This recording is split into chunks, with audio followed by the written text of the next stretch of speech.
Hello, everyone. This is Chris Frederick on behalf of the Collaborative Care Collective. We're doing our annual conference. This is our third conference, focusing on the theme Keeping Patients Active One Step at a Time, June 26th to 28th, 2026 in Englewood, Colorado. And I'm so excited to be here with Jill Miller. Jill Miller, hello. Hi, Chris. Jill Miller is a movement and anatomy expert with over 30 years of experience, best known as the co-founder of Tune Up Fitness and creator of Yoga Tune Up, the role model method, and Body by Breath. She integrates fitness, yoga, massage, and pain science to improve mobility, recovery, and body awareness, and has trained thousands of professionals worldwide. A recognized educator and author, she translates complex biomechanics into practical techniques for reducing pain and enhancing performance, and has contributed to major media, research, and collaborations across the health and fitness industry. Welcome, Jill. Also across the health injury. That's a good, There you you know, go. sure. That's wonderful. Thank you for having me. I'm so excited to be a part of the Collaborative Care Collective this year. Indeed. Thank you. So I think we'll just start off with explaining and describing the essence of your presentation, which is called, I think it's a very cool title, Step into Breath. Okay. So, I realize I'm on the final day and I'm such an assimilator and I have a plan. Of course, I have a plan. I have a slideshow that I'm building. I've been labbing out the workshop that I'm going to be sharing with all of you. But I also know that I am going to be under the influence of titans of the foot and gait all weekend. And so I am also ready to turn corners, so to speak, or turn on my heel if needed, because I want to integrate as soon as possible the learnings that I'm going to be enriched by all weekend. My most recent book is called Body by Breath, and there are a lot of themes in the book. The primary theme really is about introducing novel ways of stimulating your relaxation response. And so it's many different self-massage techniques coupled with breathing rhythms, coupled with very, very gentle movement. But in the exploration of the respiratory diaphragm, I came across some really interesting evolutionary biology around, breathing and walking. And that was of deep interest to me. And so I wanted to bring in just a few strands of that into the workshop that I'm planning, along with self myofascial release rollouts that help anybody to have better awareness of their foot fall, pressures through the foot and ankle up to the hip, and then specifically into the engine of rotation, the thoracolumbar aponeurosis, and then this seemingly independent muscle of the respiratory diaphragm, and how its actions have a domino effect in throughout the mechanics of gait, although gait can happen independently of the actions of the respiratory diaphragm. As breathing organisms evolved, most breathing organisms, like way back when we were all, fishes, we used our intercostal muscles to create negative thoracic pressure in order to be able to get air or to be able to get water to filter through the lungs and whatnot. But as we evolved into mammals and developed this a membranous structure, the respiratory diaphragm, into relatively independent muscle, independent of the actions of the intercostals, we started to have really, I think, unique and diverse ways of bipedaling across great swaths of land and territory. I mean, the diaphragm is going to be very central in terms of how I present the work, because we're going to be exploring the different zones of respiration within the thorax, but then its body-wide impacts on all the things. I think the summary that I shared with you all is step into breath. Your gait pattern is inextricably tied to your body's basic breathing rhythms. Our mammalian evolution demanded that our biology master the coupling of walking and breath. This gentle workshop coaches your whole body to improve its stride through a few simple tests, foot and core rollouts, along with challenges to your range of motion. Explore the fascial engine of the thoracolumbar aponeurosis in all planes of motion through specific self-myofascial release application. Connect a foot-trunk pathway and step into the breadth of your breath. So that's fantastic. There's a lot in there, as people say these days. There's a lot to unpack, but that's for the conference. I think the essence of it you stated very well. Can you speak to a few people? Well, there's different professions, all kinds of people. That's the whole thing about this. It's a collaborative care collective is what it's called. And we really emphasize collaboration. No one profession has the answers to anything or everything. We depend on each other. And we're really looking forward to your input about your perspective, your experience, your rich experience, and your research into this. So what would a physician, what could they get out of your presentation compared to, a physical therapist who actually works with patients, and to movement instructors and others like that, allied health, that are instructing people about movement? Maybe speak to the physician and someone like a PT, and then someone like a movement instructor, or even yoga instructor, people, that come from your audience, really. Well, I think to the physician, and I mean, it depends on which silo they're coming from. But if I'm thinking about my father, who's a physician, speaking to the physician, I want them to really have the experience of their whole body in context rather than just a part in context. And the way I work is incredibly surprising. I think people find they end up being an explorer and a discoverer of new connections that they've been carrying around with them their whole life.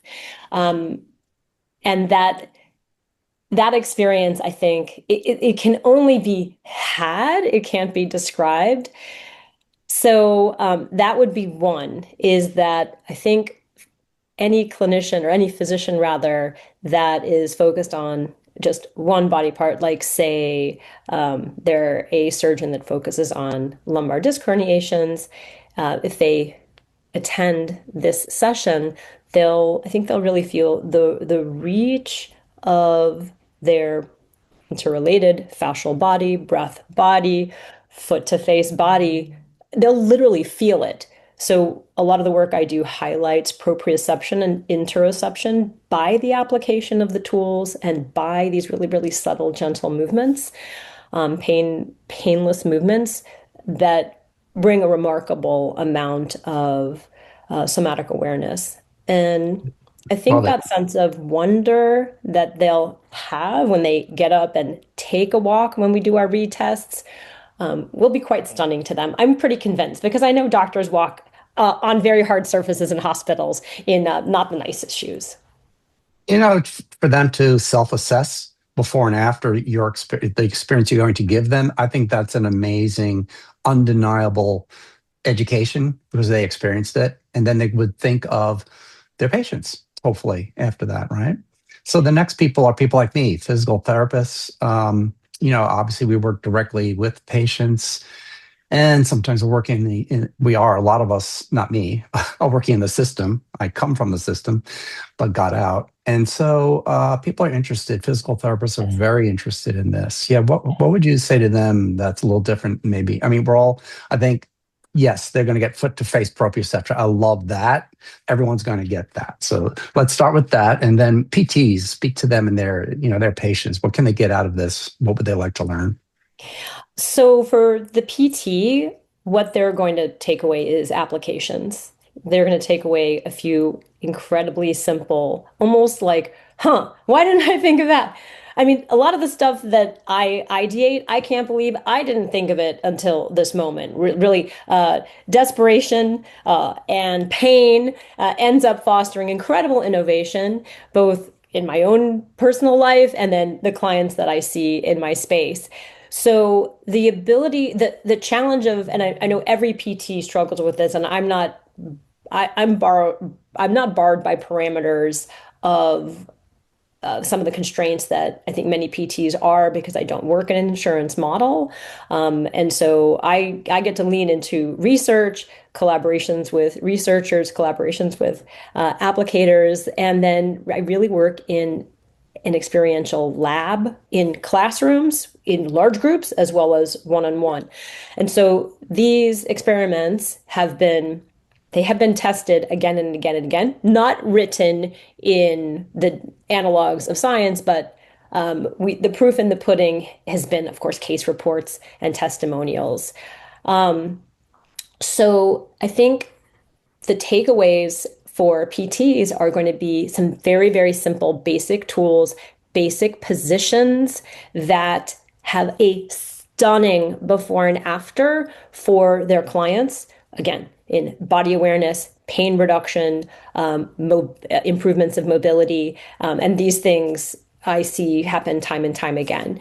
And of course, I'll also, be sharing variations on those applications so that people can ideate and think through their client base or client conditions that this might be relevant for. Love it. And I'd say finally, but it encompasses a large group of professionals. Let's speak to personal trainers and coaches and yoga instructors and Pilates instructors. And I'm not on purpose leaving anyone out, sorry, but everybody that does teaching of movement on some level. What about them since they're movers? Yes, so I think number one, the movers can have certain under-examined overuse issues because we all kind of get trapped into our thing. And so again, this is going to open up perspectives in a major way. And I think for many of these movement professionals, life preserving and career longevity increasing perspectives. For example, I don't teach high intensity interval training. I love it. I enjoy doing it. I have many friends in the group fitness space where all of the work they teach is sympathetic nervous system arousing, muscle tightening, toning, body shape type of modalities. I have a modality and I have an approach that is tissue preserving, movement enhancing, parasympathetic nervous system supporting. And so when they see that there's actually there's a whole other world in gentle care fitness that actually gives you more mileage in high intensity or intense load bearing or strength training types of formats. They're very, very complementary, and these are very science backed, and they're easy to deliver in terms of the wear and tear on your own body. It also builds incredible connections and community because people expose really the softer side of themselves. And I think that's a really wonderful, group dynamic or one-on-one dynamic that you can offer clients and groups. But the proof is in the pudding. People find that when they do these type of restorative, and it's not just lay down and hope for the best. This is very, very intentional placement of therapy balls, very, very strategic breathing and movement patterns that end up supporting all of the other higher output or higher octane output things that one wants to do. And so I think that I speak to all three of these different spaces, and I know it because they're all in my trainings. Every training I offer has so many different interprofessional overlaps from the mental health space to nursing to MDs, DOs, Pilates, yoga, personal training, athletic trainers, manual therapists, PTs. They love it. They do. They do. That's wonderful to hear how you would appeal to everyone that's going to attend. They'll have some firm takeaways, definitely. I would say on a final note, let's speak a little bit about fascia since that always comes up. I mean, that's not, how can I put this? It's the foundation of everything in the human body, the extracellular matrix. And if you want to talk about full body anything, how can you not talk about fascia? Let's say that. And so let's hear you put your presentation in the context of fascia. It's just a summary of what it means because you are doing face to foot, and fascia Well, I is in think I might have, between. I was just being fancy. I was being, I was getting the F's in there. I I don't like think it. we're going to have time for face. I do have a lot of, fascia facial material. And I think the Nice. neck is so important when we're talking about gait. So, Yeah. the eyes are the prize. I mean, the eyes are really helping this entire system to navigate. So, it's not going to be face heavy. So let me just course correct there. But yes, the fascial mapping is crucial and critical. And if I look at, for example, one of my collaborative partners is Tom Myers, and I absolutely adore Tom's work and Tom's input. And I even have a slide that from a collaboration we did together. I think my opening slide is one of my friends, Lisa A. Bear. She's getting her PhD in the glymphatic system right now, but she was our model for this rolling along the anatomy trains. And so there's a picture of her stepping her foot on top of a yoga tune-up ball, and then you see the spiral lines throughout the body in this particular image. And I think gait is so interesting because we do mobilize through all planes of motion and everything in between in order to locomote. And so we can really take a trace on any continuity of the fascial meridians and come up with a really unique travel story through our tissues. And we can use those for test and retest, which we will be doing in my session. We're going to be having different test retest or even different body awareness tests around the different planes of motion related to specific fascial anchoring with the therapy balls. What else can I say about fascia? We will also be improving body sense via superficial application of the therapy balls. I find that some of the most robust body awareness comes from, I use a tool and I'll be bringing them to the conference. They're called Coregeous balls, which are grippy, pliable, inflatable, air-filled balls. And we'll be sticking them in different places along the trunk to create spanning stretch throughout skin, superficial fascia, loose fascia, and deep fascia, ultimately creating traction into spine, ribs, and whatnot. And when we do the skin application with the Coregeous balls, the body awareness, it's like it goes from a 1 to a 10 or like a 1 to a 14, right? If we had to go the scale of 1 to 10, we go off the charts in terms of the excitement of the proprioception. And what's really crazy about it is what you start to feel are the mechanics of breathing, the breathing body inside of this. And so that's one of the things I really want to amplify because that really is going to help us to feel our body in the context of our breathing body in the context of walking.